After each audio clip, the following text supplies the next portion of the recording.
Well, good evening, and here we are again, 6 o'clock on a Saturday evening for another version of our Parish News programme, our weekly programme where I'm aiming to get together with you and give you some updates on things that have been happening in the parish. I'm sat here in the broom cupboard studio, and it really is a broom cupboard. I'll try and show you a picture one day with the spotlight's on me, so it's a little bit warm. It's a lovely day out there today, so I'll try not to pass out in the next 25 minutes or so as I update you on what's been going on. Our first article this week, you'll remember last week I said that Brother Alistair had been very busy in his garden and has been planting lots of plants and developing a pond, and I promised that I would get an update for you from Brother Alistair on his garden. So the first thing we'll do today is we'll run Brother Alistair's report on how he's been getting on in his garden. Welcome to Wyke Rectory Garden. Gary's asked me to bring you an update on my process of how things are moving forward.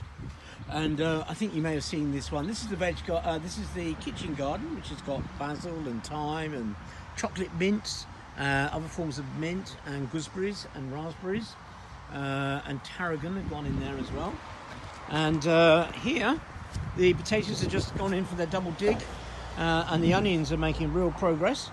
And we have got the lavenders. So, there's a whole load more lavender on its way, which have been brought in. And I don't know if we've got any visiting bees today.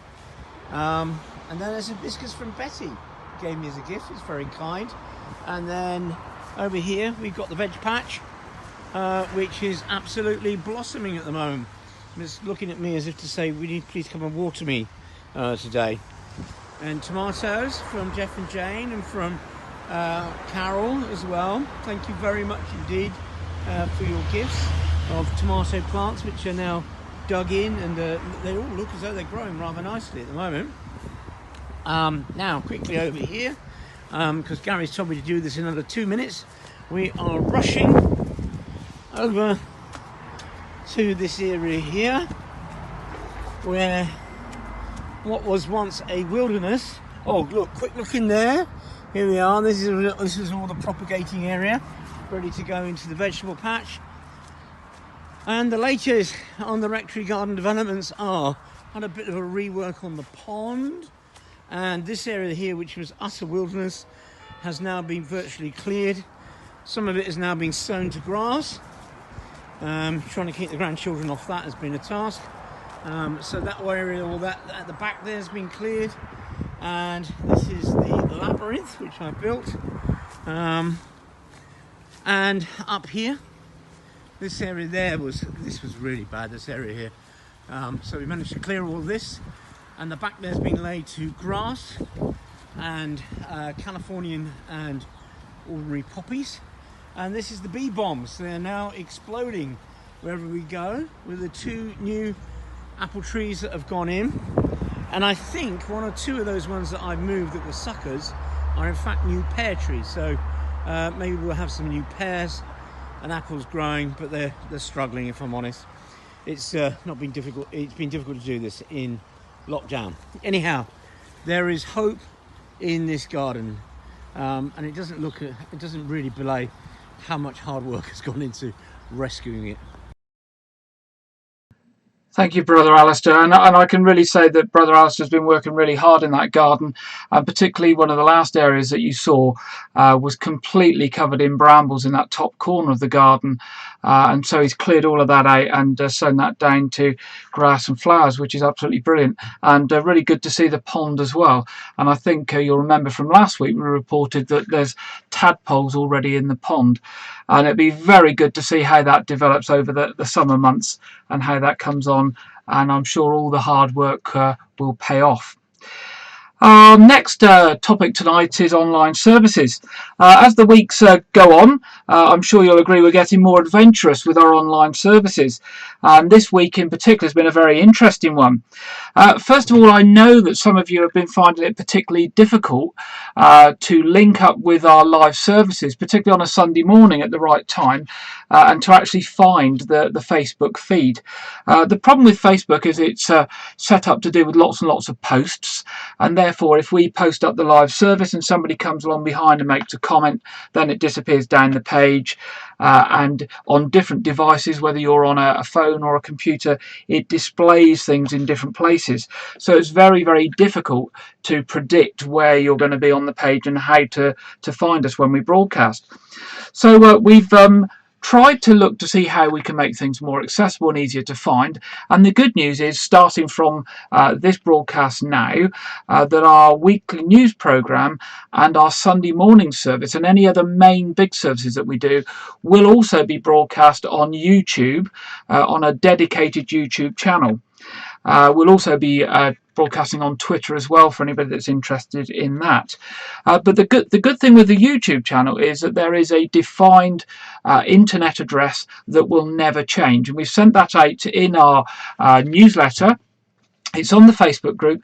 So the idea is that internet address will never change. You can go to that website and you can sit there from 9 o'clock on Sunday morning, and as soon as the service starts, it will pop up live and it'll be there on your screen for you. You can also go to the YouTube channel and hit the subscribe button, and then I think what will happen is just before we go live, you will get a message to say that we're going live. So hopefully you will find that much better, easier to find, and our next step will be to get that YouTube channel actually broadcasting from within our website. So if anybody goes to the website, we'll have a dedicated page on our website where that live YouTube channel will come up. So hopefully you'll find that a lot easier. At the current time, it won't be broadcasting the daily services that Brother Alistair does in the morning and the evening, because those are actually done in a different way with the technology, and it's not so easy to link those up to get those on the YouTube and Twitter feed at the same time and the website. But as time goes on, we're actually getting much better at this, and we are learning about the technology even more and trying new things and trying to make things easier for you. So hopefully that will be a benefit for you. Secondly, I'd like to just explain a little bit about copyright, because we've been asked lots of questions about, can we do this, can we use this music, can we use this video on our website. The simple answer is that every piece of music or video we play, we need to be sure we have the right license or permission to use it, and it's more complicated than it sounds.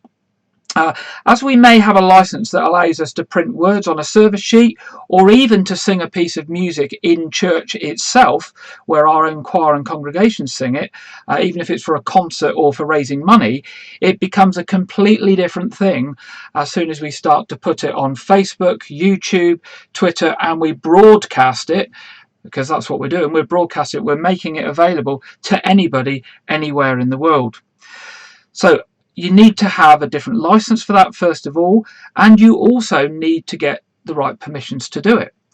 And of course, it's different from us, like I'm speaking now and broadcasting on the internet. It's different us singing and broadcasting on the internet than it is to actually taking somebody else's video and somebody else singing and broadcasting them, because we can't do that without their permission.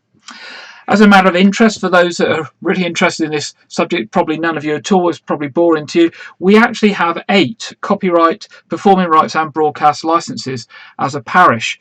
And even with those 8 licenses, we're not covered for everything. So another question that came up this week, why do we keep using so much Graham Kendrick music? And I know that's something that a few people have asked me. Well, there's a few reasons for that, and I thought it'd be worthwhile just explaining those. Graham Kendrick, who's the composer, and Make Way Music, who are the publishers of his music, have given worldwide permission for all his material to be used for worship in any form, including online broadcasts, etc., during the pandemic process. So yes, we can sing his music ourselves, yes, we can print it, but also we can broadcast it, and we can broadcast Graham Kendrick singing his music as well. So that gives us a wide scope of things that we can do, coupled with our licenses and Graham Kendrick's permission. The other reason that we're using Graham Kendrick's music is that we're trying to make what I will call our flagship broadcast of the week, which is our Sunday morning service, our main service, accessible and accommodating to all tastes of music. So you will notice in our service that we've got some modern stuff, we've got some of the usual stuff that we use in the church, and we've got some traditional hymns, and we're trying to make our service accessible and available to all, because we're not just trying to broadcast to our regular congregation. During this pandemic, we've actually gained a lot of people from the community and wider afield who are following us and looking to us as a church to fulfill their needs at this time. So we have to appeal to a wide range of people. And I think perhaps that the final point, and one that Brother Alistair and Betty, who pick the music, because I don't pick the music, would probably tell you, is if you look at the words of some of the Graham Kendrick hymns, the words have been very, very appropriate to the themes and the gospel readings that we've had over the last few weeks. And perhaps that's because Graham, writes those words and that music to meet our needs in a modern church, and therefore the words are very, very appropriate. So just to give you another example of a copyright question, this week Brother Alistair contacted me on Tuesday to say he'd like to use a very appropriate piece of music for this Sunday because it's Rogation Sunday, and he wanted to have a piece of choral music, a choir singing it. We have the necessary copyright and broadcast license to perform it ourselves, but of course we can't get a choir together to sing it. And he wanted a full professional choral version of it. He didn't want just one or two members of the church singing it on the website and on Facebook. So this week I've actually tried to get hold of the copyright owners and publishers and the composer themselves. Quite interesting because the composer was John Rutter, who is somebody that many of you will be familiar with, has done lots of arrangements of Christmas carols and some very nice choral works. So I sent an email off and actually got a lovely email back, and have been in contact with John Rutter this week, who I have to say, like Graham Kendrick, is a lovely guy and will do anything to help people at this time. Following speaking to John, I also spoke to Oxford University Press, who are his publishers, and they've now given us permission to use any of John Rutter's works and recordings during the lockdown as well. So together with their personal permission and our copyright licenses, we'll now be able to use some nice choral works within our services as well, and we will be having one of those tomorrow. This nicely leads me on to some of the other things that go on in the background preparing for our weekly services. And Derek Griffin, who is one of our music team, agreed to put a little video together to explain a bit more of the work that goes behind the scenes to actually help us produce our Sunday services. So we're going to hear from Derek now. Hello everybody. Zoom technology. I don't suppose any of us have heard about Zoom technology before this lockdown, and now everybody seems to know about Zoom. We've been learning about it very gradually during this time that we've been doing the services, and Gary has really come into his own, hasn't he? He's doing an absolutely brilliant job putting this whole thing together. I think he's been waiting for lockdown for years, so that he can show us all the things that he can do. But there is quite a lot involved in it, and I think we've all been learning various things about the Zoom and what you should do and what you shouldn't do. We've all had to think about the background that we've got in our homes and what's going on. I don't know if you've noticed, but a lot of the people that are talking on the television, professors and doctors, when they're using Zoom, they've always got loads of books on shelves behind them which have all been tidied up nicely. Matt Hancock seems to be sitting in a cupboard when he does his interviews, surrounded by books, and we've had to do the same in our homes, and think about the lighting that we've got there. You see, I thought this would be a good idea to do this report with the garden in the background, but if you look at the garden in the background now, you find that, well, that's a really nice idea, but you can't actually see me. So all these things we've sort of discovered as we've gone along. We've had to do our own makeup, our own lighting, our own hair. You'll notice Brother Ali's had to do his own hair for the service on Sunday. Background sounds can be a problem sometimes. The thing seems to pick up the noise of toilets flushing and dogs barking and phones ringing in another room. So that's all quite a challenge. And I think the biggest challenge that we've had is having our director, Gary, in another house miles away. I'm sure you've noticed on the television that normally people have got an earpiece in and somebody there is telling them when to move on or when to do something different. But we don't have that pleasure. What we've got is Gary, who we can see on the screen, and then he just sort of points to various people when we've got to carry on and do the next little bit. And then he joins it together seamlessly. Or, it's been pretty seamless, I think, most of the time. There are little problems when the Wi-Fi breaks down or the signal goes or something, but generally speaking, it's been pretty good. And so we rehearse on a Saturday. We go through the whole thing on a Saturday, make sure that we know exactly what we're doing.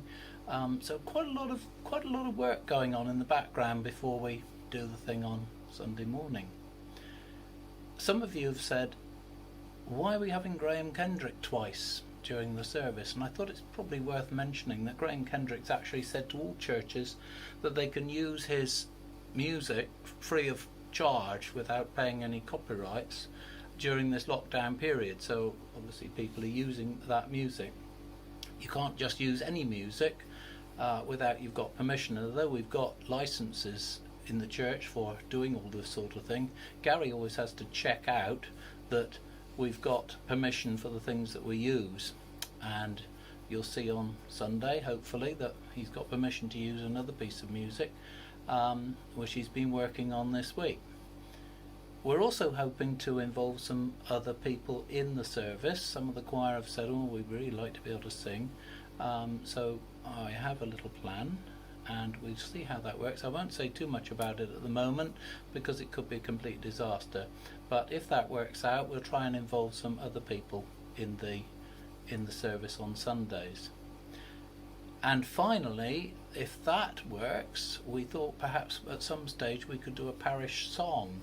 We need to choose the song and we send out a backing track to everybody, and you record your voice on the backing track. We send it back to Gary and he's going to try and put together a version of this song. We haven't chosen the song yet, so that's where some of you might like to suggest some ideas of what the song might be.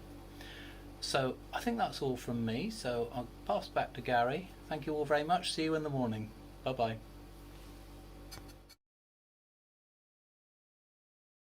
So there we go. That's just a little update from Derek, just telling us some things going on in the background. And as Derek says, we will look to involve other people. We are looking for people who might be prepared to sing things. We're looking for people who might be prepared to do the intercessions, who could use their phone either to join us live on a Sunday morning by me linking them in, or if not, if they're not comfortable with that, by doing something recorded that I can actually edit into the service. So do contact me if you're interested in that.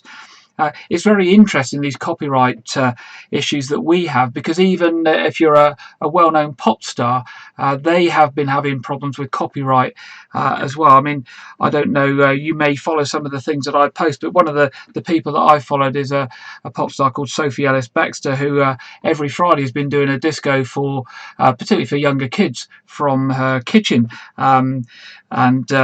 She's actually been had Facebook trying to stop her broadcasting, and have actually muted and frozen her broadcast and frozen her account for breaching copyright, when she's actually the owner of the copyright and the person who sings the songs in the first place. So, it's not just us at a lowly parish level that have these issues.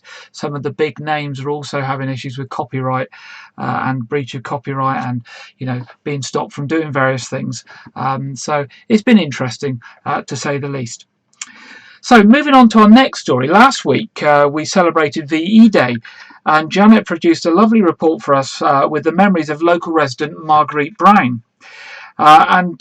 This report prompted a lot of interest, and Janet has this week spoken to Evelyn Fugel and Jean Walkden about their memories, and we've got a couple of other people in the pipeline as well for future weeks. So we're going to hear from Janet about Evelyn and Jean in our next report this afternoon.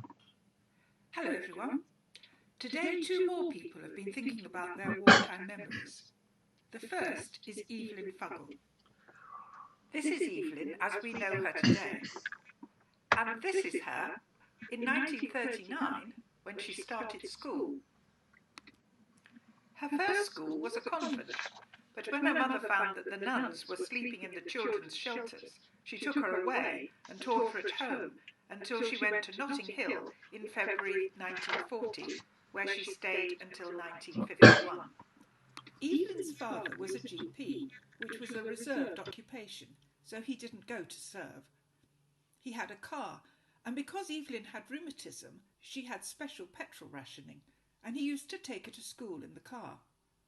But she remembers that in the afternoon, when her mother came to meet her, she used to run all the way home ahead of her. Of course, there was rationing.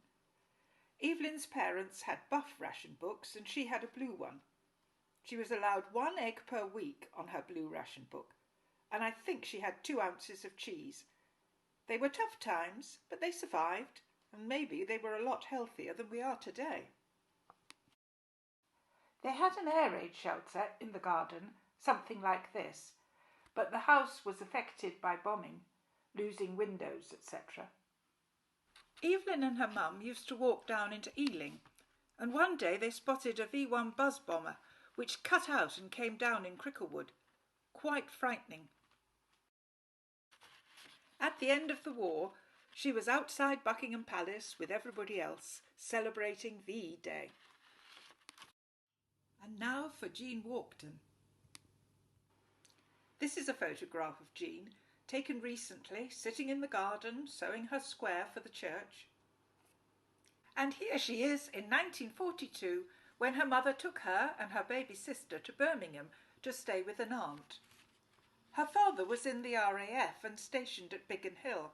He was injured in a bombing raid on the airfield, and she thinks they probably went to their aunt while their mother went to see him in hospital. Other memories include spending time in air raid shelters while there was bombing going on in Liverpool. Next week it will be the turn of Julia Moore's mum, Peggy Brown, who many of you will remember from her days in the WI. But that's all for now. See you next week. Bye.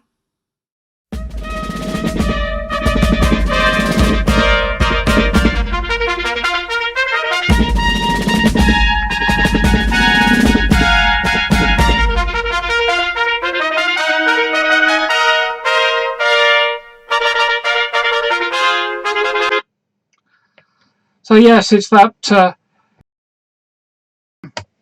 time of the week where we look at the birthdays this week, and this week on 17th, which is tomorrow, is a very happy birthday to Angela Pierce and to Jill Brown.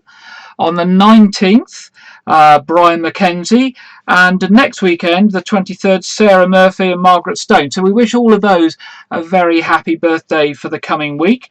And of course, if you've got a birthday coming up, or an anniversary, or any other special occasion, please do let us know, and we'll give a shout out for you next week. Moving on, the next topic I was going to mention is magazine. It's magazine week this week, so if anybody's got any information for the magazine or any articles for the magazine, if they'd like to get that into me by 6 p.m. on Sunday, that's 6 p.m. on Sunday the 17th of May, and I have to mention that for those of you that are watching us on catch-up TV, because like the BBC and ITV, you can watch us later on if you've missed us live. Currently the magazine is only available in electronic form, as the Church of England have instructed us not to distribute paper materials or printed materials of anything. So it will be emailed out to everybody on our parish distribution. It will be available on our Facebook group for downloading and on the parish website for downloading. If you're not on our email distribution, please go to our parish website at www.parishofwykeregis.org.uk. Go down to the bottom left hand corner of the screen, just fill in your name and your email address and hit submit, and you'll automatically get added to the list and get our weekly news sheet and the magazine when it comes out. Next topic is collections and talking about finance. And thank you very much to all of those who have made donations since last weekend. We've had quite a few donations made, and we're very, very grateful for those people making those donations. Our new donations page on our website is working very well. It's much better than our previous PayPal system. So if anybody wants to make a donation to church funds of either church or the fabric funds or to the food bank, please go along to our website, look on the right hand side for the button that says make a donation to parish funds, hit that, you'll go to the donations page and you'll be able to make a donation. And what I'd like to say to people is that, you know, if you would normally come to church each week and you'd normally put something in the collection, or you'd normally be part of the envelope scheme each week, just view this as your virtual collection. And, you know, when we have our Sunday service each week, maybe when you get to the end of the Sunday service, as you can't put your amount of money in the collection you'd normally do, just go along to our website and just make a donation via our virtual collection. And of course, if you struggle with that in any shape, way or form, please do give me a call. The number's on the screen, but it's 01305 778169, and I can take a payment over the telephone. Unfortunately, at the current time, we're not able to accept donations by cheque due to the requirements not to use paper and pass paper around because of the spread of infection. Next topic to update you on is the food bank. The food bank has now been operating several weeks, and it's really, really good to report this week that 60 bags of food went out to local families. So thank you to everyone who continues to support this. I know these people will be very, very grateful for all your support at this difficult time. This week, we would normally be doing something else as a parish. It's actually, today is the end of Christian Aid Week. I don't know if any of you actually realise that. And I expect with everything going on that many of you have forgotten about this or not heard about it. And our parish for many years has supported the work of Christian Aid, and church members have undertaken door-to-door collections. So I thought it'd be worth just focusing on Christian Aid for a few minutes. And so first of all, we're going to hear from Rose, who's 67 and is doing all that she can to cope with the drought in Kenya. And this will reinforce why the work of Christian Aid is so important, particularly at this time.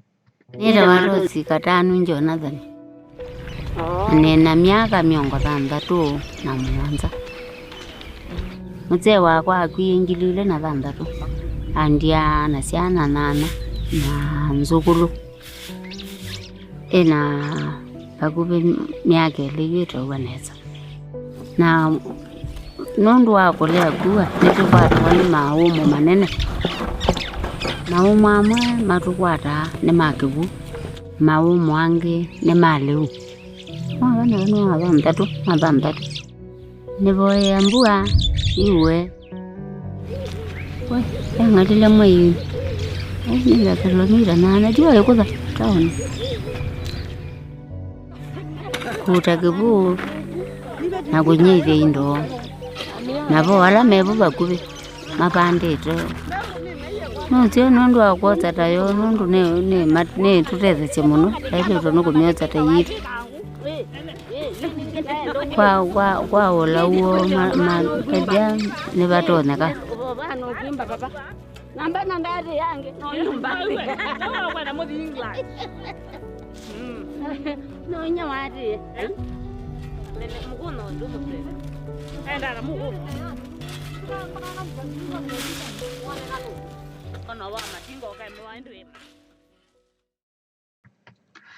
So Christian Aid and that video from Rose reminds us very much that the coronavirus outbreak threatens the health of neighbours near and far, and we must respond quickly to help the most vulnerable.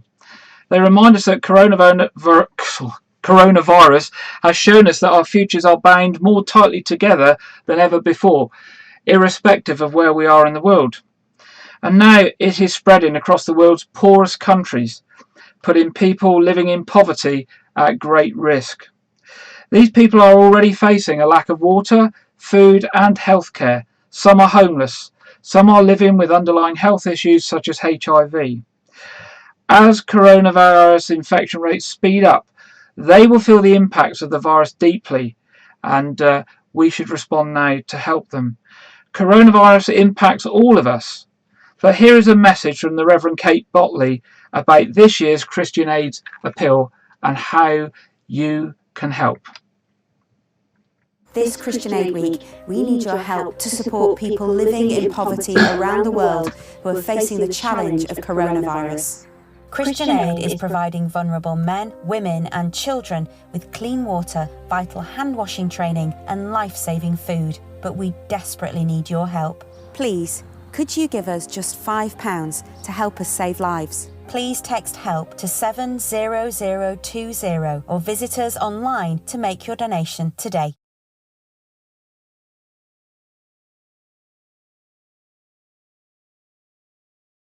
Sorry, I was struggling putting my microphone on. I have so many switches to trigger here at the same time. I actually need a technician in the studio with me, so I do apologise. I've forgotten to put the microphone on a couple of times. So thanks, Reverend Kate, for that. We're now getting towards the end of this week's news report. Don't forget, if you'd like to contribute with a story, a video, for this weekly slot, please do get in touch. If you've got a birthday or an anniversary again, please get in touch. We'd love to hear from you. And if you think you can help us contribute to our weekly Sunday morning services with reading or the intercessions, and you'd like to do that live or on video, again, please do get in touch. Don't forget that we've got our weekly quiz this evening at 7:30 p.m. and our main Sunday service tomorrow will be at 9:30 a.m. It'll be on Facebook and, as I said, on YouTube live channel. So please do make sure you've got that live channel address in your phone or on your computer if you're struggling to find us on Facebook.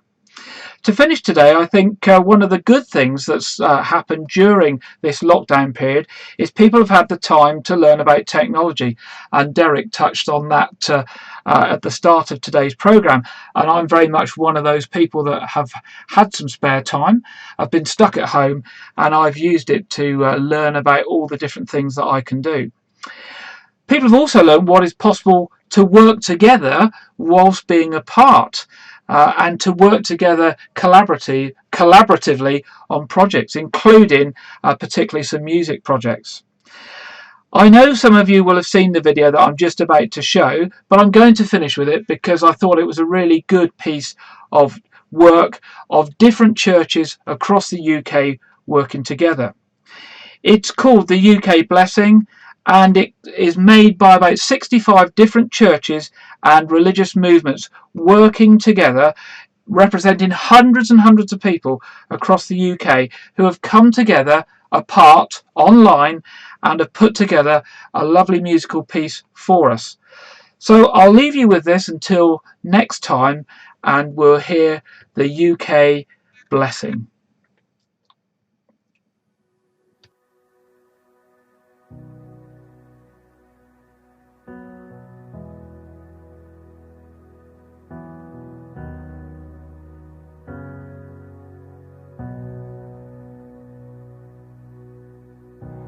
Lord bless you and keep you.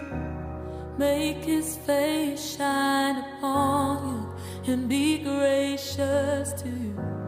Lord turn his face toward you and give you peace.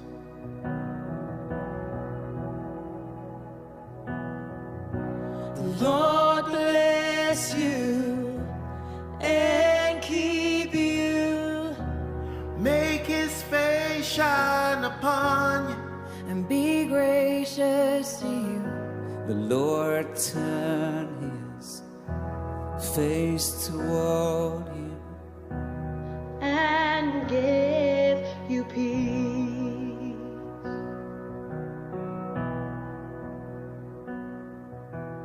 Amen.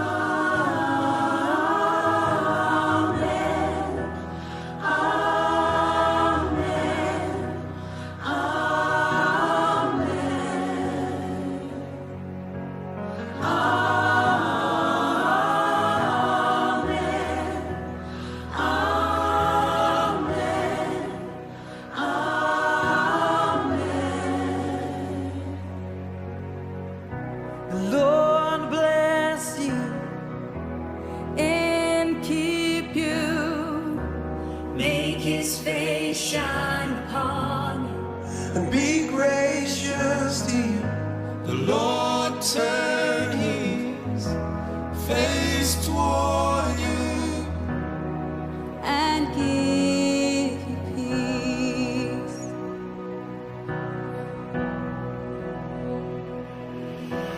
Amen.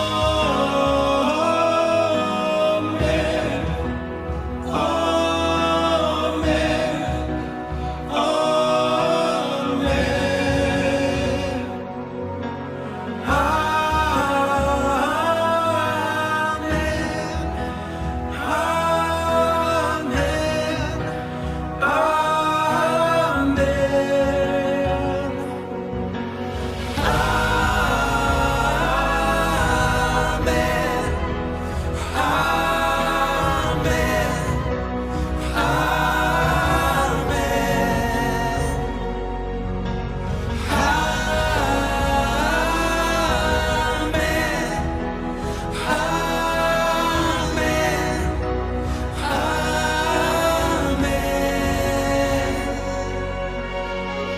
Pray a blessing, manna rain down from heaven. This isn't second guessing, we know that we are protected. May the peace that surpasses all understanding be our message.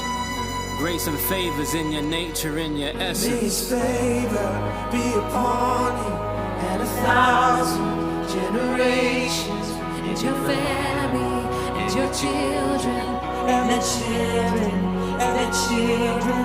May his favor be upon you and 1,000 generations, and your family, and your children, and their children, and their children.